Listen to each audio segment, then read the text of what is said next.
scrambled eggs in a stainless steel pan. I recommend using oil for scrambled eggs rather than butter. And this is probably around 330 degrees to 350 degrees. Now, I do always recommend tempering your eggs before you go to cook them. They cook more evenly, they cook a little better, and you'll get more used to the speed at which they cook when you cook with tempered eggs. And this really just takes about 15 minutes to temper them, especially if I'm making an omelet or scrambled eggs. I beat them up to the point where I don't see any ribbons of white, and I season with a little pinch of salt. I let them sit there for that 10 to 15 minutes, and that's perfect. I like to use avocado oil. It's flavorless and it doesn't impart anything to my eggs other than keeping them from sticking to my pan. So that's why I like avocado oil. So once your pan is at that temperature, add your cooking fat to the pan. When you add your oil, you should see it begin to shimmer after about 3 seconds. You'll see these waves in the oil. Make sure you cover the entire pan with oil. Swizzle it around, cover every single inch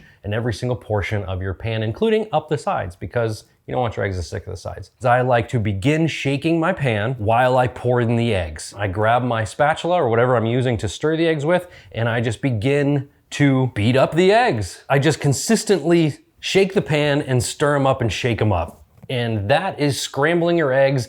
I really like my eggs to be walking a little bit. I like them to be a little runny. So if you don't like runny eggs, you can cook them a little further.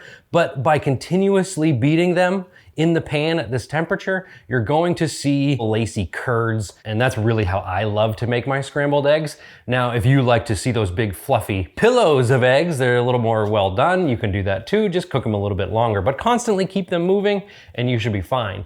You can also do a little bit more of an easier cook on your scrambled eggs, where you just basically take your spatula and pull the eggs to the middle from the outside, take the pan and tilt it and let the runny egg fill back in that spot, and then do it from the side, from the bottom, and then just repeat that. And then at the end, move your eggs from the middle to the outside, letting the rest of the wet eggs coat the middle of the pan, and then stir them all up and you've got your scrambled eggs. So it's a little bit easier of a method, but I find that constantly stirring and creating the little curds is what I like. So you'll have to choose your own adventure there. Afterwards, I like to finish with a little flake salt and some pepper, maybe even some smoked salmon. So you choose your own adventure there as well, how you want to finish your eggs, but that is particularly how I love to do them. Maybe a little drizzle of olive oil as well. But if you'd like any more tips or tricks on cooking eggs in pans, or if you'd like to see another way of making eggs, let me know in the comments below. But for now, if you want to learn more about Heritage Steel and why I chose them, watch this video right here.